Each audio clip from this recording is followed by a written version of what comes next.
What's going on, people? We are back with a special edition to the Conscious Approach podcast. Not really going to get too deep into the history of it. By now, everyone is aware of the situation that happened with the tragic passing of Kobe Bryant. We would definitely be remiss if we didn't touch on it at least a little bit. Um, it's been a couple of days, so now I'm at the point where I'm composed enough to talk about it. Cause before it wasn't gonna happen. Like I was not composed enough to talk about it. It was just, I guess the circumstances behind what happened are strange and oddly timed. Um, and I could get into my thoughts as it pertains to what that could be, but I'm not gonna do that because I don't want this to go on for too long. Yeah, I'll do it. Yeah, I'm not. I don't want time. Yeah, The timing to me, but I get you. So it's very strange. The circumstances around it are very strange. I agree, but I don't. For me, if you want to get into that, you can. I'll leave that up to you. That can go to that can go just. I mean, it's up. If you want to touch on it, feel free. I am going to just use this time to just touch on what he meant to me. Gotcha. Right. So, it's twofold for me. One is on a basketball front, and then the other is on like a philosophical level. So, very briefly, on a basketball level. So I was definitely one of those people who grew up a fan of his. He is my all-time favorite player. Um, um, Even he's ever since he retired in 2016. Even though the NBA remains my favorite sports league to pay attention to and watch, it hasn't been the same since he retired. There's other guys in the league that I pay attention to, but for the most part, he was like, he was the reason why I paid attention to the NBA. And so after his retirement, things just were not the same for me. My fandom kind of turned down a couple notches, even though I still very much love the NBA. It just wasn't the same after he retired. And Kobe struck an emotional chord with me because he was the only individual that I would just get emotionally invested in an argument with people over.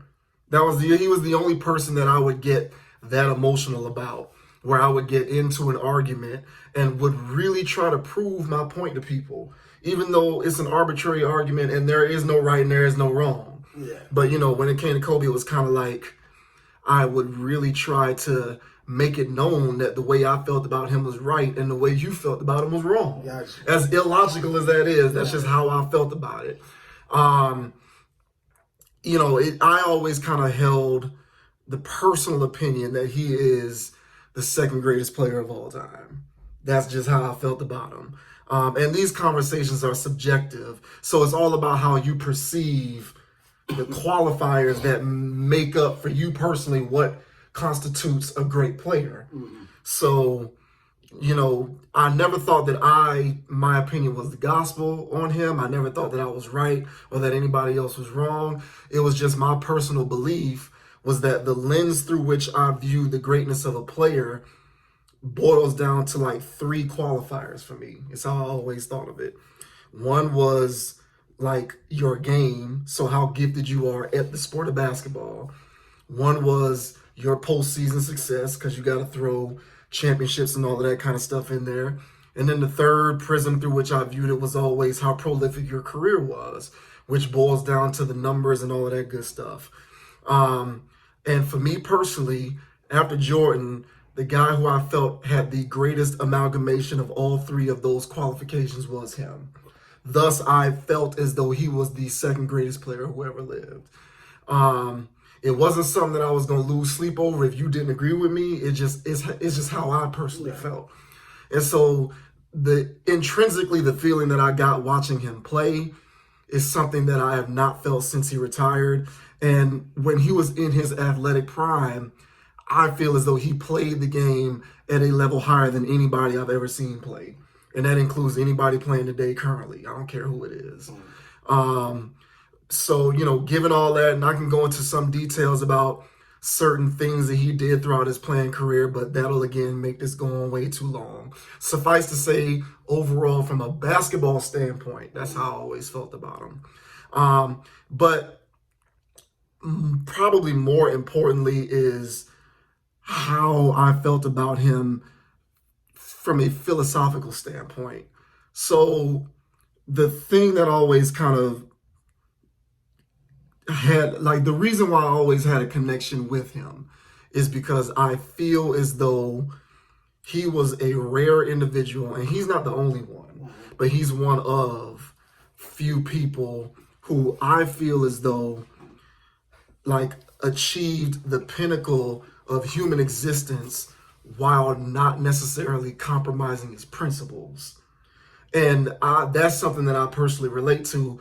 And I feel like you relate to it as well, because, in conversations where me and you talk, like, the reason why I kind of always related to Kobe is because he was someone who was singularly focused on what his mission in life was. And that wasn't just basketball, it was everything else.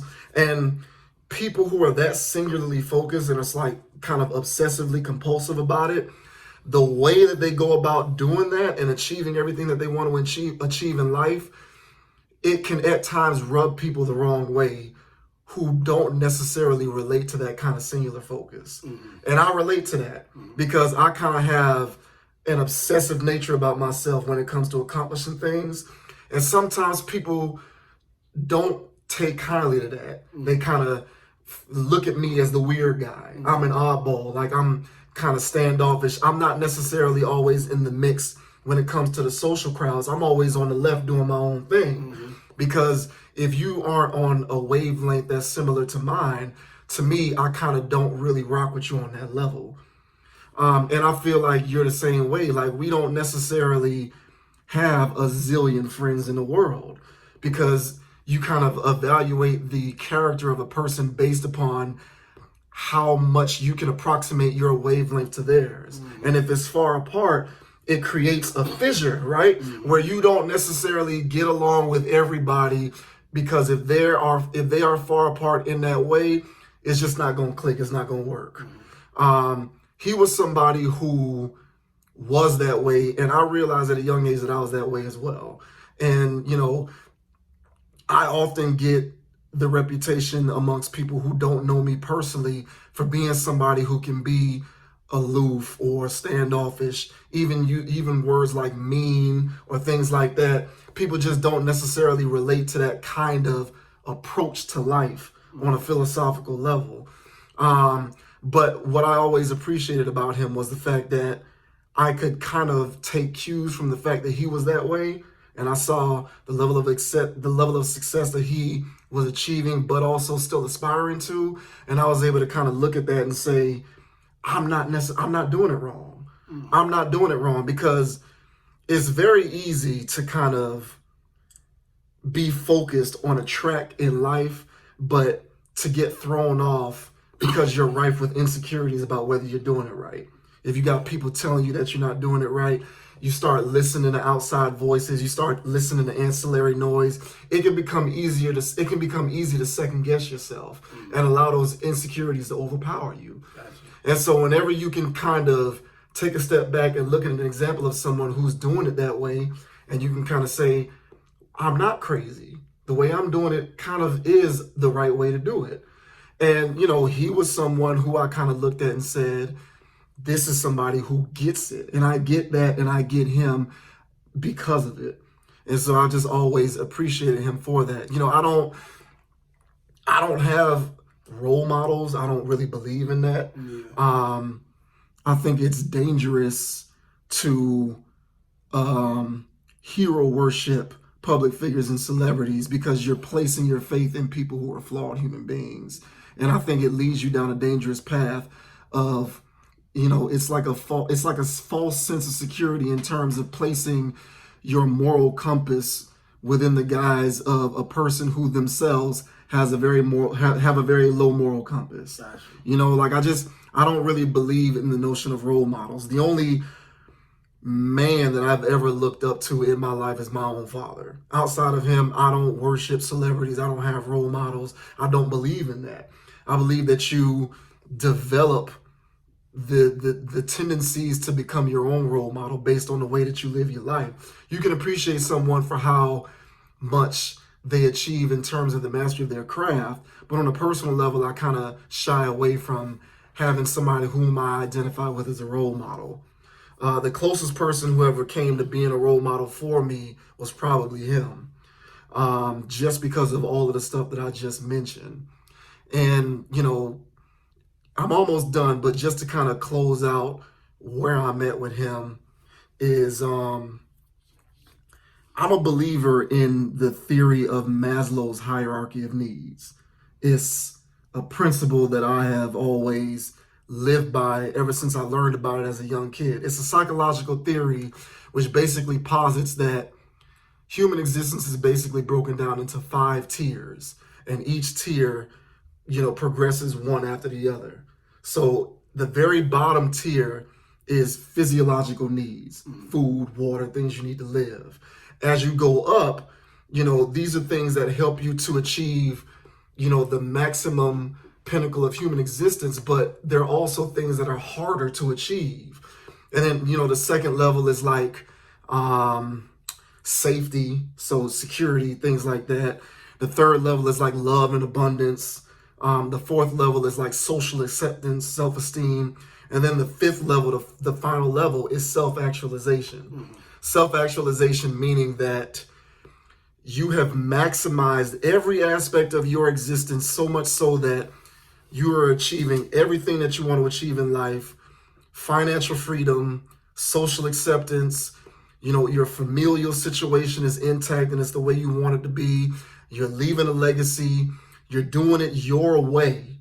And you're doing it in such a way that you didn't compromise yourself or your principles. Very few people achieve that. We personally know people who may make money, but they're miserable in their personal life. Or maybe your personal life is good, but you're not financially free.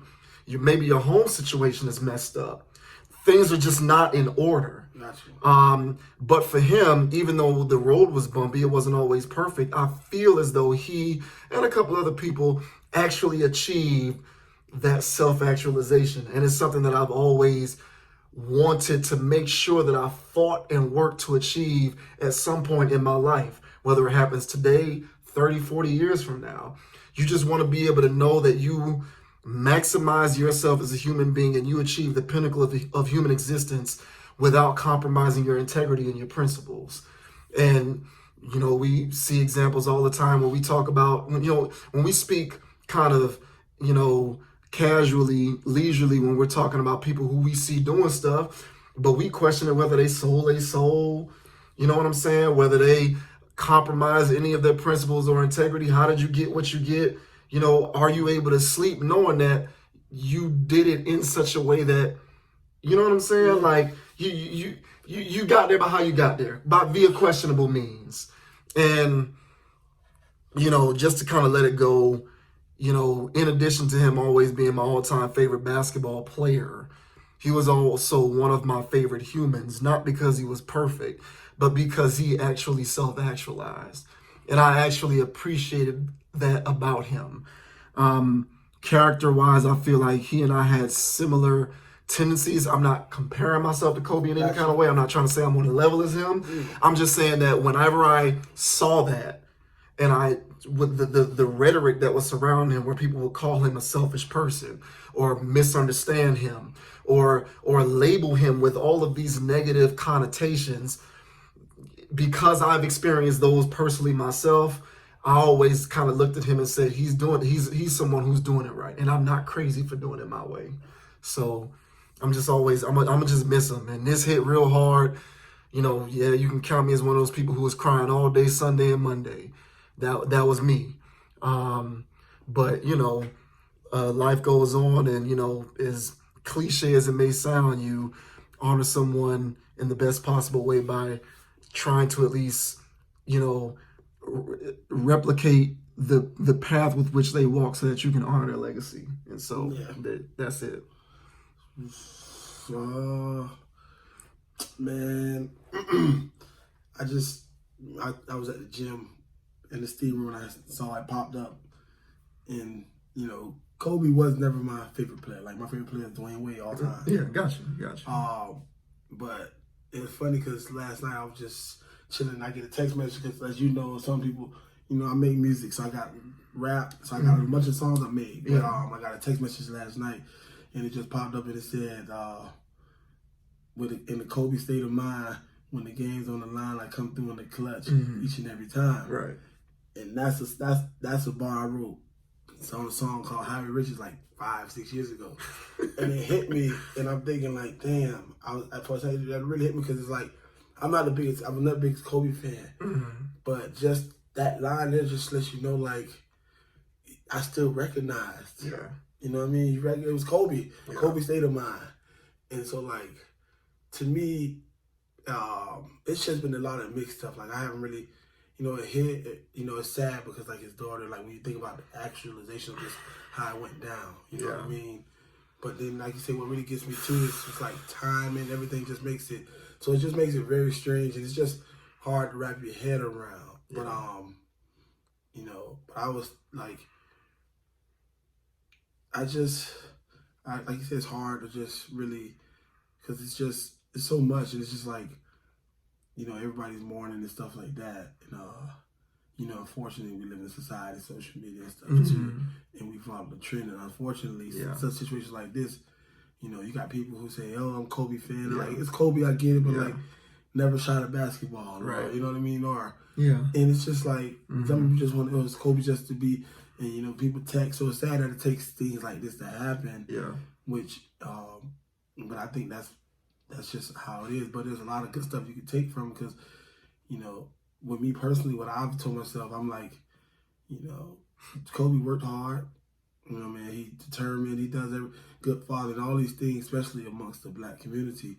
Like, I feel like if people really want to say mama mentality, then, I'm saying it's time to make a change because, like, the only way to really honor and say you follow Kobe is to get your ass up and work, how he would probably say it. You know what I mean? Yeah. And that's just so, like, that's what it gets because, like, people saying Kobe, like, but, like, so everybody inspired to play basketball. Right.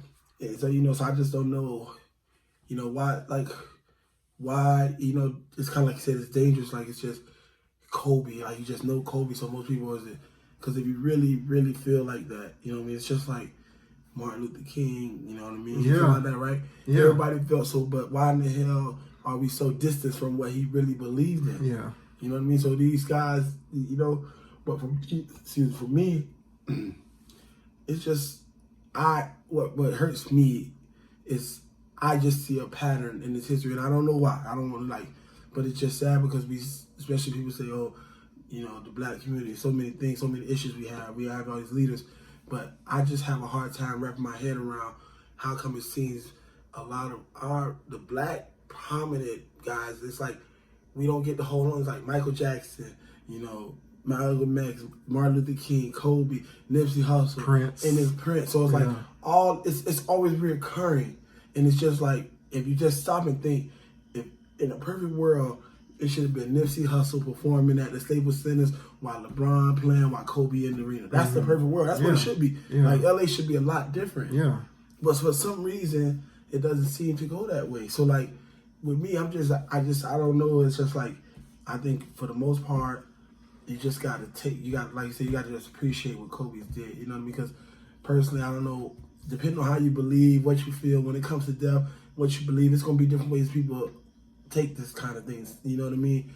But from just the aspect of, like you said, being a human being and having the ability, that's what you got to do. Teach, educate. Kobe, I got a lot of respect what gets me is because Kobe was not just, he was more than a basketball player to the T. Like, I wasn't following like that, but I kept up and seeing the stuff. And then, the man could speak 10 languages and, you know what I mean? He wasn't, in America, and this is how we live, he wasn't the typical black man. Like, that's not, when you think black man, people don't just think that, you know what I mean? So he was an example. And And it sucks because that's where it's more like we steady lose things like that because there's not going to be another Kobe. You know what I mean? Yeah. And it's just like all those things, it could have been so much better. I feel like, it's just like I say the time, but he was on doing some great things and very smart and, read a lot of books and things like that. So, like, that's what I take from him. I'm just trying to say, okay, just got to work. And because that's what it came out like. Kobe just worked. You know what I mean? He worked. Yeah. And that's putting the work. And that just applies to everybody. You know what I mean? We sit around, we need to work, and we getting caught where everybody's mourning and stuff. But like, are you willing to work? Are you ready to work? Because that's the only way you can really honor Kobe. If he means that much to you, you should be wanting to work. Right.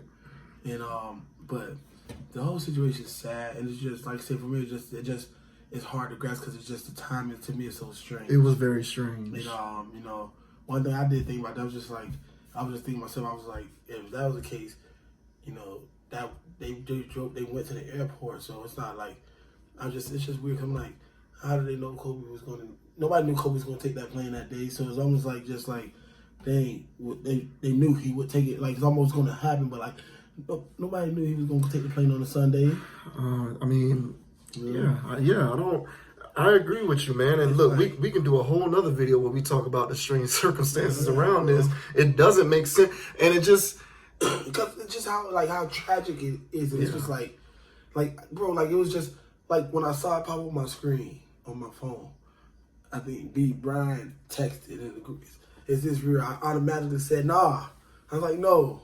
It said Kobe Bryant dead, plane crash, and I'm like, "No." And then they say, I'm sitting there for like 10 minutes in the gym, and like 3 other people, right? We all like, nah, it was crazy. Yeah. And we scavenged them like ESPN and reported. So everybody's really waiting to see if this was true or not. Yeah. But then I'm just thinking like, damn, he was just at the game the night before. Yeah. And you tell me like his plane, like, and it's like you said, it's Kobe, man, like his helicopter just go down, like Kobe's helicopter gonna go down. After he's been using it for 20 years. Yeah. And I'm pretty sure in the 20-year history of him flying on his own helicopter, that wasn't the first day that he flew in foggy weather. It wasn't his actual own helicopter. Like people say, that's what like he. So that's a misreport. That's false information. Yeah, people saying like because people say he flew. He had a helicopter like a black woman, but he went to the airport and he took a private, but it was not his helicopter. So they went to the airport and they used a helicopter that was there. So they just jumped on. So they're saying Kobe's people was under. Because I thought it was like his helicopter from his house. Right. Yeah. No, he went to and it was somebody. It was called a Sikorsky, so it wasn't. It didn't belong to Kobe. Yeah. And so that's what makes and when you hear that kind of stuff, it's strange because it wasn't his helicopter. So like, and it's weird, man, and it's hard to wrap your head around because it's so sad. Like you say with his daughter and stuff like that. That's what really it's just a sad story, but at the same time, it's weird and strange because the time, like I said, the timing. Yeah. It's just like it was just so it's so random. It is very I know. It's just like Kobe Bryant Kobe Bean Bryant. Yeah. But it's crazy and. I have not yet reconciled. He's gone. Yeah, I haven't. Like I'm still in disbelief about it. But furthermore, I also haven't reconciled the circumstances around it. Like I'm unwilling to accept that was just like yes, like his head, like his head dropped. Like I'm unwilling to accept like that. It just gave. I'm not in that instance. All nine just the helicopter just gave out that day. That's what I'm saying. Like I'm unwilling to accept that. And like this guy's a professional in the history of, look, I don't want to go down. I don't want to go down the road. I don't have any more to add. I will say this. Like I'm not gonna get too deep, but I look at it like this. How can I? Because it's kind of like from my years living, trying to make sure. I have yet to see America or this country we live in actually fully embrace,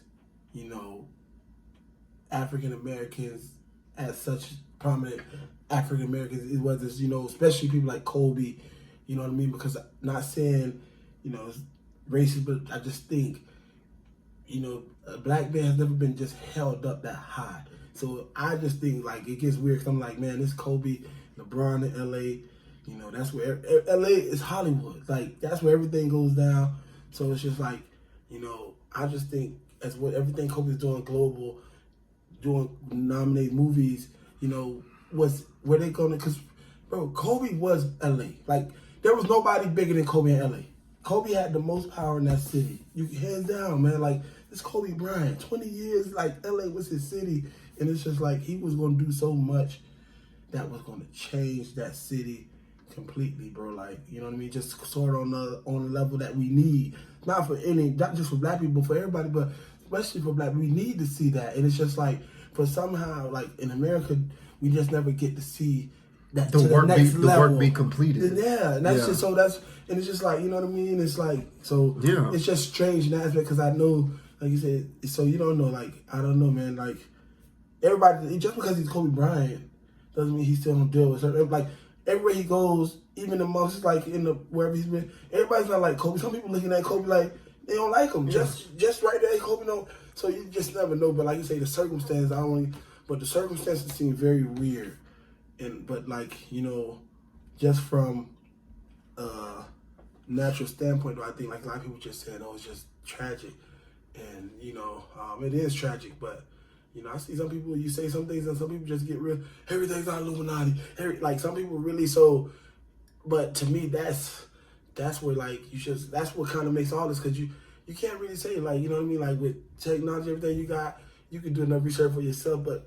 You can't say this wasn't that. You just can't say it was just automatically, it was just a tragic accident because people have, you know what I mean? I know I just say this. I know for a fact what it was, the Oklahoma, you know, Tuscaloosa bombing, Black Wall Street. That's the history people don't talk about, but that was when African Americans separated and built their own city. Yeah, I know. And they were efficient. Yeah. And they got bombed. Like this country bombed the whole community. Yeah. So when things like that happen, you just you know what I mean. And that was happened to be African Americans, but that's history. It happened. So this country just has its history of shaky issues. To be I don't think anyone doesn't acknowledge that though. But I'm just saying. So that's why I'm saying I can't rule out not saying that. I understand what you're saying. So, I to that point, I will say you can't. I agree with you, and I want to be because I want to believe in an ideal utopian society, even though I know that that's a fallacy. I wanted to be somebody who said it was a tragic accident. But the more I think about it, the more I feel like it was just strange. That's the most that I can say at this point that I'm content with saying is that it was strange. And while I don't necessarily think that you can completely dismiss the idea that there is something nefarious that happened, I also don't think that you can completely go the other way and say that it was 100% nefarious. But I was thinking like this, you know, no one about but the thing is Kobe Bryant, right? So how many what's the chance of him having a heart attack? He was 41, looked pretty good shape. So that was like the health wasn't gonna be the issue, you know. Somebody running up and shoot Kobe, so it's just like you say, strange 41, and it's like out of all the deaths, like Kobe Bryant in a helicopter, like it's just like it's the most tragic accident that you can imagine, and you know what I mean. Just like you say, other things in history, progress. When them things happen too, I'm pretty sure people said the same thing. They couldn't like tragic. You couldn't that was believe it. way out in the open. The Tulsa bomber was out in the open. You could clearly see what was going on with that. But so I just like you said, it's just strange and it's hard to wrap your head that. It just feels like he's going way too soon for sure. Absolutely, just like Nipsey and all of the rest of them. I mean, it's not. I mean, you know, it's that. But you know, what we need to do, honestly, what everybody can do. You can be black, white, but amongst the culture too. But more people gotta actually start to embrace, because what Nipsey and all them do, it can be done. It can be done. Like, not you won't never be Nipsey, but it can be done. But people have to be willing to work, and that's the problem. Like, people not willing to actually, try to work. This is the last thing I'm gonna say because I don't want this to go on too long. You brought up the point before about how it takes a tragedy for people to come together. Everybody hop on the phone, make their little social media posts and whatnot. Yeah. You know how I feel about this social stuff, right? You know how I feel about this. So what I will say is this, and this is pure speculation on my part, but You know how I'm all when you and I get into these conversations, I'm reluctant to always be like Illuminati, secret society, blah blah blah, New World Order. If there is one thing, if there is an Illuminati, secret society, New World Order, I guarantee you they have something to do with creating these damn social apps, because the reason why people ain't willing to get up and work, as you say, to carry on a legacy so that everyone can self-actualize and become free, the reason why is because collectively we are dumbed down by these technological advances. So ain't nobody working because everybody's on Instagram 5 hours a day. And like so I say, it's good to, like you say, pay tribute. But guess what? You know, the way these social media apps created, and rest in peace Kobe, but it's designed to keep us kind of distracted, and it's still still feeding into Kobe. I understand, and that's what I've been telling people for years, but no one wants to listen to me. Everybody just wants to be on Instagram for 5 hours a day. And it is having unintended consequences on society. I've been saying this for forever. But that's how I do it. Well, that's why. So you talk about people getting up to work. The few exceptional are going to be the few exceptional people. Those are going to be the ones who get up to work. The mean of it, the masses, they're going to get up. They're going to be on Facebook all day. They're going to be on Instagram all day. And they're going to go home at night. If they got a family, maybe they'll cook their family dinner while they scrolling through their feed. Netflix. And they going to, put on the TV, stream a little TV, and go to sleep, wake up, repeat the same process again. No one's working. Meanwhile, Kobe used to get up at 5:30. Yeah. And do full workouts. And then work out again. With the team. You know what I'm saying? And then do so, like, that's what Mamba mentality. Yeah, all right. So yeah, these New World Order groups, they the ones who created Instagram. I don't care what nobody says. Gotcha. Because it's easy to control a population when you can create the means by which to control them. And what better way do you control people than through coming up with these social apps? Yeah. And the younger population is just fodder. It's getting worse. Yeah. They're dumbed down. They don't know what's going on. If it's not on Instagram, they don't know what's real. I just feel like I told my mom, I say, I don't wish death on nobody, but Kobe gone. But it's like you said, you got a lot of these rappers who do 10 times and they just here. Like like Rick Ross playing. Rick Ross have a heart attack. He's still here. Still here. Living seizures. And I don't wish. But it's right. I get it. It's like it's like somebody like Kobe and Rick Ross. Depending on how you feel, I love music, but like some people might feel Rick Ross is impactful as Kobe, which No, I don't think that's an argument. No, well, I'm just saying some people might feel like Rick Ross is a good person. He has an impact on people like that. Or not really. Well, there's a certain there's a certain type of group of people who are gonna think that way. Yeah. So you look at it as like, you know what I mean? Society, from a society standpoint, it seems like society and people more accepted to Rick Ross than a person Kobe when it comes to African Americans. Yes, that's a sociological conversation. That is. Yeah. Well, I wanna table it, man. But listen, in closing, I have nothing else to say. That was just kind of me. This is a cathartic exercise for me. I'm done with it now. I'm not finna be making a million posts about Kobe on the internet. That's not my style. Yeah. So this is what will serve as my homage to him, because I had to do something, because he did mean a lot to me. And you know what I'm saying? That's pretty much all that you can do, is just get up and go to work and keep moving. But on that note, we're not gonna number this one. This was kind of a special edition, so this is not a numbered part of the episodes of the Conscious Approach podcast. This is just gonna be the special Kobe tribute. It's tragic, man. Kobe, I hate saying this, but rest in peace. Until we get to see you again, man, at some point. But we're going to go ahead and close it out, man. Rest in peace, Kobe. On that note, keep it logical. We out.